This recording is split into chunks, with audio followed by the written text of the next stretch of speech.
better property on 97. I'm not, and with this, my family's always been very entrepreneurial. Okay. So, um, I'm helping out with the family real estate business and nursing home business, right?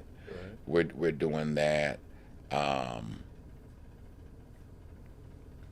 I take a brief 3 years to go crazy and to spend all the money that I had made with all those licks that I talked about that I hit along the way. I decided to I decided to test the Rick James philosophy that cocaine is a motherfucker. I can attest to you that Rick James is correct. Yeah. Um, Jacked off a ridiculous amount of money on a very Partying.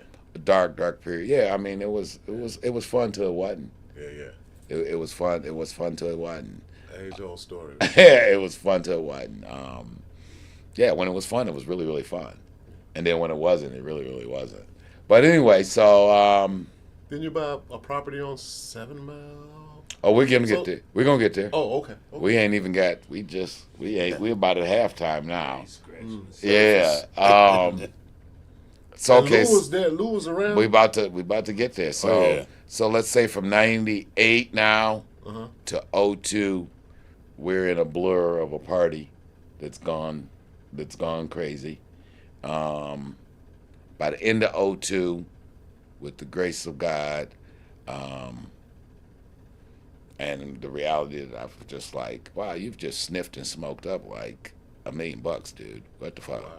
Yeah, like really, what are you doing? And I knew apparel, right? Okay. I knew apparel, so I go get myself some help for my problem, Okay. and literally, so I blew all my money by now, and although I have family and friends with a lot of resources, they're not that particularly interested in me and anything. Me and money have really got a very dysfunctional relationship You're on over the shaky last. ground right now. Yeah, I'm very, Yeah. very. So I'll never forget, man. I scraped up a few bucks. I went to New York. Back to New York. I went back to New York. No, I just a cop. I bought like literally like a dozen Rockaware sweaters. It was fall. Like a dozen Rockaware sweaters and a dozen Rockaware skull caps. And my father let me put a little table in front of his bar. Wow. And I grinded that, and I ain't gonna over exaggerate to raise your Alger story because it didn't take long. Once my family and friends saw that I was back me, Yeah. they was like, all right, if you ain't bullshit no more, what you need to get back on your feet? Dedicated and committed. If you dedicate, if you really about, if you done with that bullshit, Yeah. what you need? And then I opened up a kiosk at Fairlane. At Fairlane Mall, Dearborn, Michigan, right? Yeah, Fairlane I Town know a little Center. bit about these. Yeah, Okay. as timing would have, the Apparel Negro League. Just shout out to my man, Mr. Choi. I met a gentleman from Korea who was just coming here. Very long story, but we end up linking up. Yeah. Got just the fantasy retailer, wholesaler, supplier relationship. Now, what year was this? This is now 2003. And And I you- see this aspiring gentleman running Oh, this yeah, store look called out. Was that Lou? City Man. City Was that Man. Luke? Yeah, who's looking all like he's running this big apparel shop right next to my kiosk. Yeah.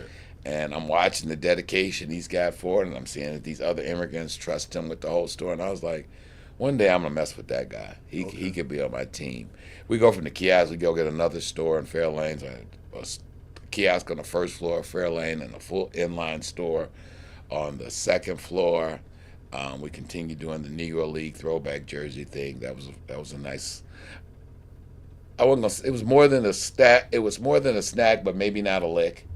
Okay. But it was good. It was a good hustle. We decide after a whole bunch of landlord this, that, and the third that me and Fairlane isn't making sense, and that I would do better just taking my concept to the hood.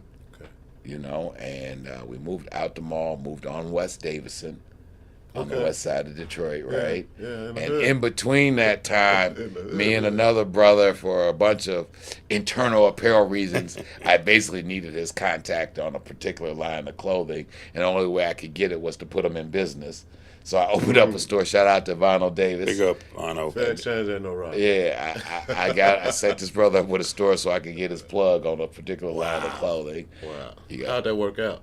splendid. He my man to this day, and Okay. we ran up. We did well together. Okay. And opened up a store in the city.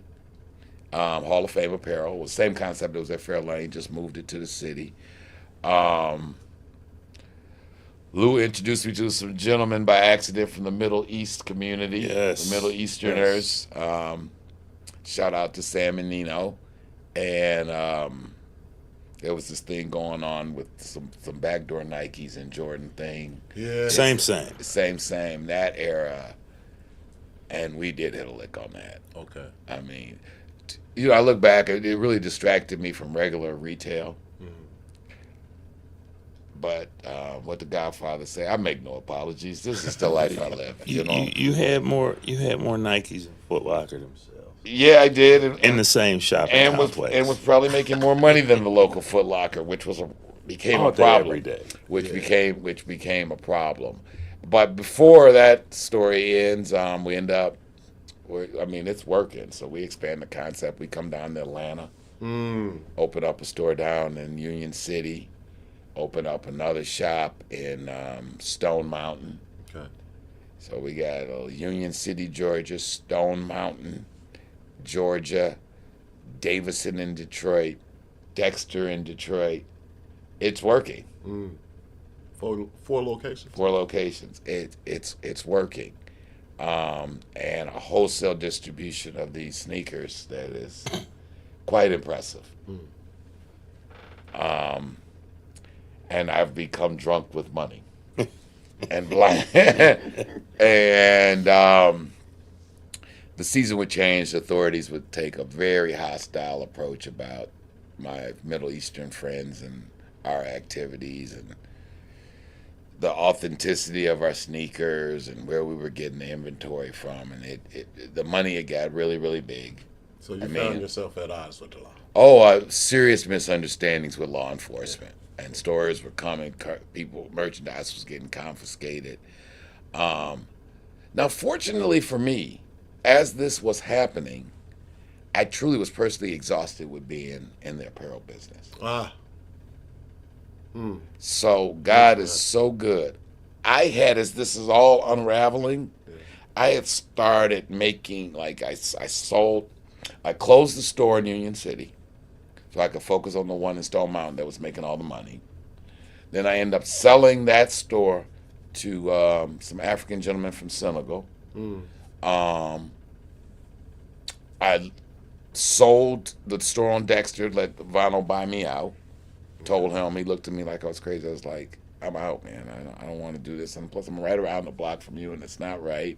We made our money out this deal 10 times over. Just give me back XYZ, which to his credit, to his word, he cashed me right on out.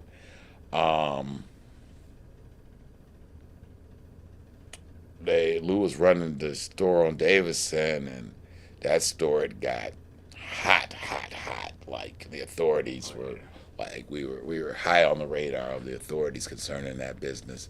And after a couple of near misses with them and some problems with me coming back from China with merchandise, U.S. customs issues, it was time to do something else. And it's okay, keep this fast forward. By now it's like '08, it's the Great Recession. Okay. Real estate prices in Detroit are dirt cheap. I moved back from Atlanta.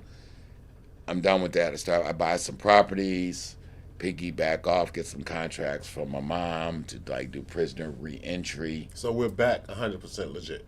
We ain't sold no dope by now in a long time. Okay.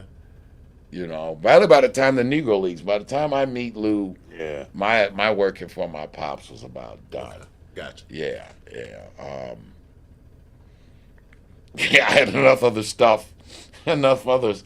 As far well as the authorities say, you're not selling drugs anymore, but you're still breaking the law. And So you side yeah. note, Yeah. when Courtney had me at the shop, working at the shop, and the whole Nike thing